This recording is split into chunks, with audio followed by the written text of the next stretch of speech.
Assalamualaikum warahmatullahi wabarakatuh.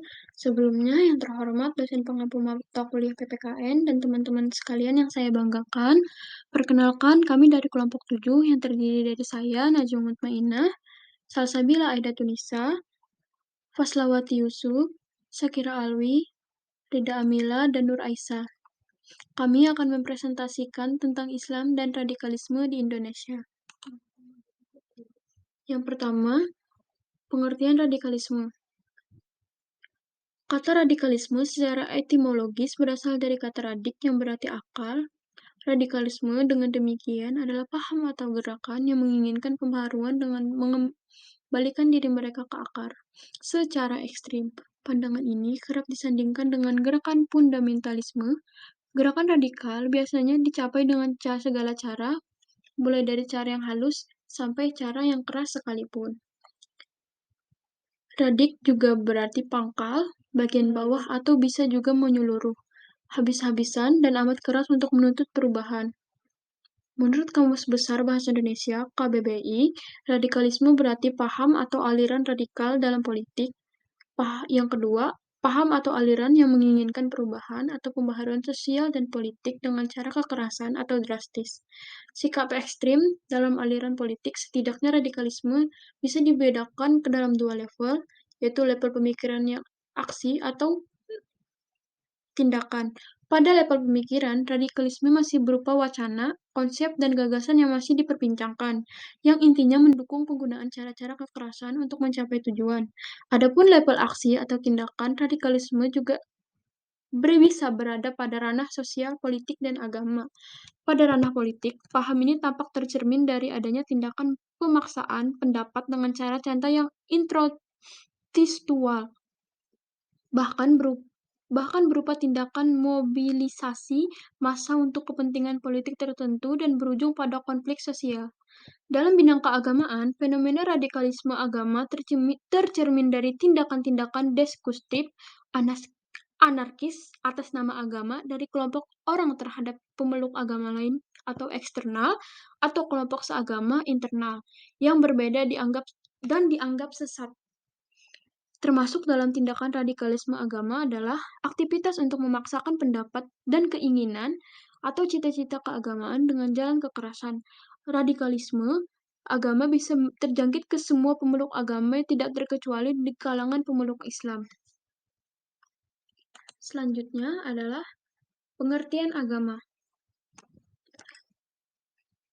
Menurut Hendro Puspito, agama adalah suatu jenis sistem sosial yang dibuat oleh penganut-penganut yang berproses pada kekuatan empiris yang dipercayainya dan daya gunakannya untuk mencapai keselamatan bagi mereka dan masyarakat luas pada umumnya.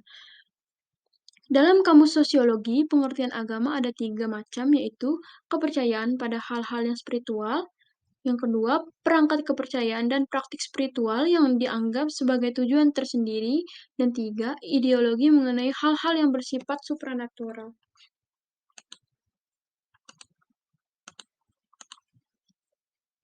Selanjutnya, ada survei mengenai hal yang paling mendorong berkembangnya radikalisme bernuansa agama di Indonesia. 7,2% orang menjawab tidak tahu, 4,0% orang menjawab tidak puas terhadap pemerintah, 5,0% orang menjawab kurangnya dialog antar umat beragama, 5,4% orang menjawab lemahnya pemahaman ideologi Pancasila, 8,6% orang menjawab lemahnya penegak hukum, 14,0% orang menjawab rendahnya tingkat pendidikan dan lapangan kerja, 30,2% orang menjawab kurangnya pemahaman tentang agama, dan 19,2% orang menjawab karena kesenjangan ekonomi. Selanjutnya adalah fungsi agama bagi manusia. Yang pertama, fungsi edukatif. Maksudnya adalah manusia mempercayakan fungsi edukatif kepada agama yang mencakup tugas mengajar dan tugas bimbingan. Agama dianggap sebagai sanggup memberikan pengajaran yang ortotatif, bahkan dalam hal-hal yang sakral yang tidak dapat salah. Yang kedua, fungsi agama sebagai penyelamatan.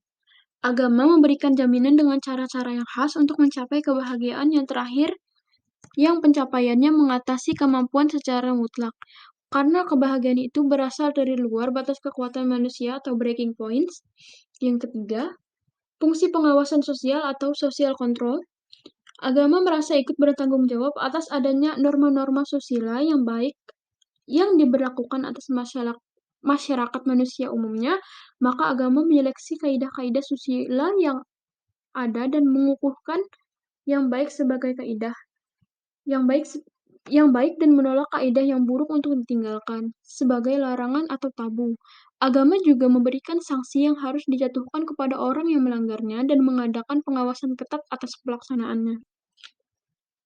Yang keempat, fungsi menupuk persaudaraan melalui agama.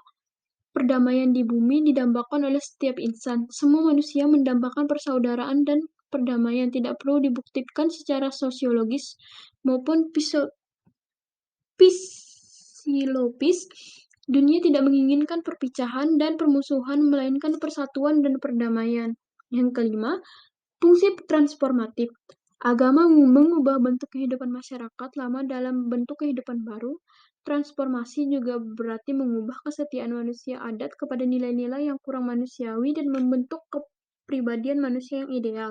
Bersamaan dengan itu, transformasi berarti pula membina dan mengembangkan nilai-nilai sosial adat yang pada intinya baik dan dimanfaatkan untuk kepentingan yang lebih luas. Yang selanjutnya, beberapa ciri tindakan radikalisme. Yang pertama, menjadikan Islam sebagai ideologi final dan mengatur kehidupan individual dan juga politik ketatanegaraan.